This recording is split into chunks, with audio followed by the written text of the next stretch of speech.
Welcome back to Jalen and Jacoby. Jalen, the big James Harden trade changed the face of the NBA, but one team that it definitely impacted were LeBron James and the Lakers. They beat the Thunder yesterday as everyone expected them to, but there were some conversations in the locker room about this championship favorite now having a new stocked up 3-superstar contender. What do you think the impact of this move is on LeBron and the Lakers?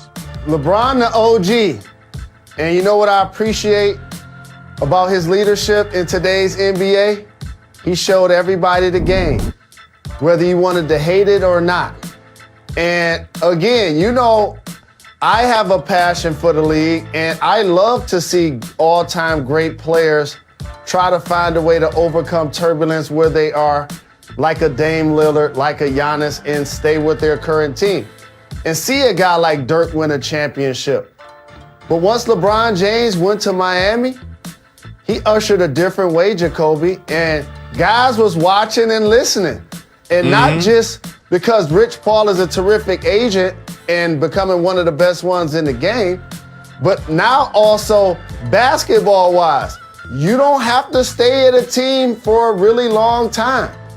If you guys get a chance to join up and get it done, make it happen. And Kevin Durant sat back and watched. Kyrie sat back and watched. Harden sat back and watched. And we talked about players defecting from the West. That's another thing I want to give LeBron credit for. You know why that needs to take place? Because they ain't winning it out there. Not this year. Not with AD and LeBron if they healthy. We know if everybody healthy this year, who gonna win it? You know, and I know. And so based on them putting this squad together, it's like we got the hero in LeBron James, and can he ascend continuously in the GOAT conversation? And then you're gonna have that East Coast villain. Can they take down the beloved King James? And it's gonna be amazing for us to watch and follow the entire year. I can't wait till we have a doubleheader with the Nets on first and then the Lakers on second. You see what I'm saying? That's what we got now in the game. There's so much drama. And I think that you point out something that's important is LeBron couldn't get it done in Cleveland. We all know this history. But then, we got Bosh and we got Wade, big three in Miami. And then he goes back to Cleveland. Andrew Wiggins, you're gone. We're going to bring in Kevin Love, another big three. And then he goes out to LA and he said, you know what? I like this team. I like this young core, but I'll take one of the top 5 in Anthony Davis. And when you do that, you sort of force everybody else to do the same. And there's one thing about this particular deal that I think is not getting enough discussion, and that is the impact that it has, not just on the Eastern Conference, but one of the teams that had their eyes on winning the Eastern Conference, the Philadelphia 76ers. There were advanced trade talks. Ben Simmons was reportedly on the table. Was he paired with Thibault? Was he paired with Maxey? What kind of picks were in the package? And the Rockets decided not to add Ben Simmons. Jalen, do you think the Sixers made a mistake by not being aggressive in adding James Harden to their team to compete in the Eastern Conference? So a lot of times we're going to look back at trades and try to figure who won the trade. Let me keep it plain and simple. It's the team that gets the best player. So if you got a chance to get James Harden in his prime, you do everything you can to team him with Joel Embiid. You try to do that, Jacoby. And I bet it's a little bit tougher when the person that's making the phone call is Daryl Morey. Yep. Who used to be the GM of the squad that you're trying to get a deal done with. And they didn't necessarily leave on the best terms, Morey and D'Antoni, with ownership. So therefore, if you look at both deals on paper, like you did, you was like, wait a minute, maybe that deal looks a little better. But then I threw something else out there to you that you really got to consider. Ben Simmons still isn't taking shots outside of the paint. And as long as he's not taking shots outside of the paint, now you got to try to, I'll give you Maxey.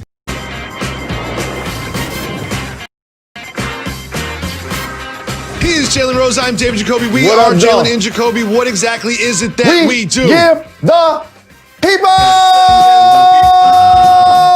what they want. I love doing shows on days like today. We had a huge game-changing trade in the NBA, and there's so many different levels and angles to it. We're going to get to all of them. But we start with a big picture view Jalen, what do you think the impact of this blockbuster trade that changes these 4 teams will have on the league as a whole, especially putting all those superstars in Brooklyn on the Nets? This is outstanding for the league that I love so very much, Jacoby. Look at the amazing star power that now exists in the Eastern Conference. Okay, one thing for Russ to now go to the Wizards and they're struggling, but look at the top of the East. Each of those teams feel like they should win the conference or this season is a failure. The Miami Heat still have Jimmy, still have Bam. The Boston Celtics have Jason Tatum, Jaylen Brown. And how about the Bucks? Not only do they still have Giannis, he signed Jacoby for the next handful of years. It literally just stabilized the conference that has been a revolving door that we talked about the last couple of years. That saw Kawhi parachute in, the Miami Heat take it last year. Giannis was the regular season MVP twice, and then all of a sudden, they got bounced. Philadelphia needed to make change. They have Embiid. They have Ben Simmons. So much star power in that conference is going to be fantastic theater for the league. Well, one thing that this Brooklyn Nets team is what you just mentioned, star power. All day, ever since the trade, everyone's been trying to wrap their head around what Kevin Durant, Kyrie Irving, and James Harden look like on the same team. However, you can't forget that Kyrie Irving is out for personal reasons, likely to be out for protocol reasons for a few games after that. He's not necessarily on this team that James Harden has just been added to. How does this move change where Kyrie Irving's head is at right now, and will it draw him out from his absence?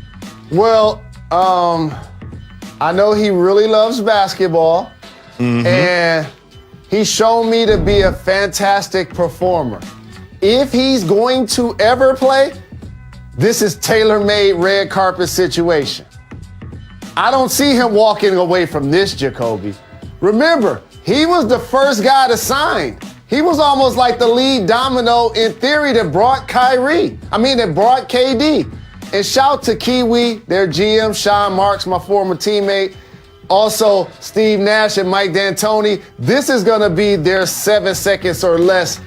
And the remix with Amari Stoudemire on the sideline. Kyrie Irving is going to be a vital part of that. I anticipate at some point he will be back in uniform and give us this outstanding big three, one that reminds me of a remix of when we saw LeBron James join Dwayne Wade and Chris Bosh in Miami. So on Kyrie specifically, here are some rumors / reports that we have heard lately.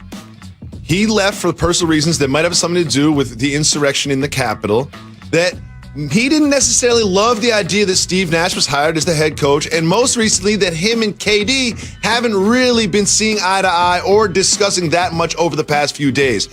How do those things change with the addition of James Harden? Because basketball is what they do for a living. And Kyrie Irving is so very young and got so much more to give to the game and or vice versa. I just think that he'll find a way to figure it out because this situation is tailor-made, Jacoby. And how about some of the outstanding players that each of these guys have had a chance to play with in their careers? Kevin Durant has played with Russ and the Splash Brothers. Kyrie Irving played with LeBron James. James Harden had multiple great players, including Chris Paul and Russell Westbrook, come through Houston. And so this is AAU in the NBA reincarnated. And as somebody that loves AAU basketball, I always stand on the table when people try to slander it. And why that analogy matters, Jacoby, is you're the best player on your squad. You're all city, you're all state, or whatever. But then when the season ends, you go play with the best players in the state to go play against the other best players in the country. So all of these guys have relationships. Jeff Green, DeAndre Jordan. And in a team sport, that bond is going to matter. That bond is going to matter. Yep. And what the Nets are going to do, Mike D'Antoni, who I played for, is going to write 125 up on the board. That's how many they're going to be trying to score each game. Right now, the Bucks lead the league in scoring, and the Nets are currently third. And they just added James Harden, a guy that can get you 40-point triple-doubles, to go with Kevin Durant, a 50, 40, 90 guy, Iceberg Slim, shooting trade from the suburbs, and Kyrie Irving. I was in the gym when he made the jumper on the right wing against the Golden State Warriors. All of these guys on the same squad in the East, and that basketball intellect and versatility that each one of those guys have. Oh man, this is gonna be spectacular to watch. I'm glad you brought up the relationships between these three human beings, because this is not an arranged marriage. Remember, there were reports this summer that these three were working out in Los Angeles together and said, you know what'd be nice? It'd be nice if we all ended up on the same team. And somehow, some way, they ended up on the Nets. So let's look at this through the prism of Kevin Durant. Kevin Durant came back from Achilles. He's looking like the old Kevin Durant. How does he feel when he hears this news? It speaks for itself, like Ice Cube, like mama cooked the breakfast with no hog. He's a made man, dog. And the Nets did an amazing job of eliminating any talk of what might happen with KD's free agency, because he ain't about to leave running with James Harden and Kyrie Irving. This is an opportunity, Jacoby. You remember when LeBron joined the Heat and they did the press conference, not 5, not 6, not 7? Of course. And each time I always bring up, to me, if he would have got to that, he would have surpassed Michael Jordan in the GOAT conversation. Leaving that, he had to go to LA and rebuild it. So now for these guys, do they get more than 2 championships like that big three did? And also, it shapes the balance of power. You have the conglomerate called LeBron James and Anthony Davis, Kawhi Leonard and Paul George in LA on the West Coast, and another group of amazing teams. And then now you have a squad that a lot of people are going to be considering villains in theory. I'm pretty sure people in Houston are not happy with James Harden. They're going to be happy to get those picks, and they're going to be happy with what goes on with their team. But when you talked about that arranged marriage, that means somebody else had to, beat a broken eggs in order to get that omelet made.